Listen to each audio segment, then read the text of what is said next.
Mengejutkan, jelang Piala AFF U23, Malaysia tiba-tiba nekat bicara begini tentang timnas Indonesia. Secara mengejutkan, Malaysia nekat bicara begini ke publik tentang timnas Indonesia jelang digelarnya Piala AFF U23 2022. Merasa takjub dengan timnas Indonesia, salah satu mantan pelatih Malaysia melontarkan sebuah pernyataan mengejutkan. Mantan pelatih Malaysia itu adalah Bhaskaran R. Nanantan yang menyanjung tinggi timnas Indonesia senior. Menariknya, sanjungannya itu terlontar jelang Piala AFF U23 yang dimulai di Kamboja pada tanggal 14 Februari 2022 mendatang. Menurut Nanantan, saat ini Malaysia tengah mengalami krisis pemain terutama di sektor penyerangnya. Hal tersebut terjadi seiring dengan kedatangan para striker asing dari luar negeri ke dalam Liga Super Malaysia.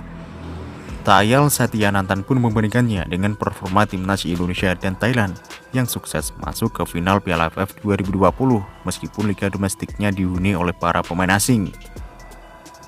Lihat liga di Thailand dan Indonesia, meski liga mereka dibunuhi banyak pemain asing, mereka masih bisa finish sebagai juara dan runner-up pada Piala AFF tahun lalu, kata Nanantan kepada News Straits Times Kamis 3 Februari kemarin.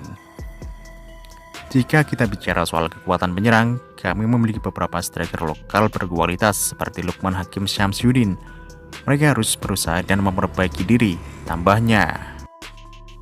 Lebih lanjut, Nanantan juga mengatakan bahwa pemain lokal harus diberi kesempatan bermain lebih di klubnya demi masa depan timnas.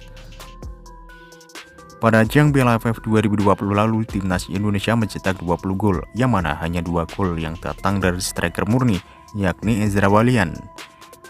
Bila melihat Malaysia, skuad Harimau Malaya pada saat itu terhenti di babak grup B Piala AFF 2020 dengan total 8 gol.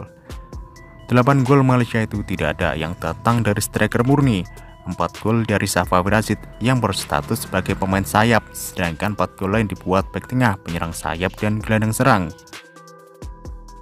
Hal inilah yang membuat Nanantan kagum dengan timnasnya Indonesia. Walaupun strikernya buruk, namun berhasil melaju hingga partai final Piala AFF 2020.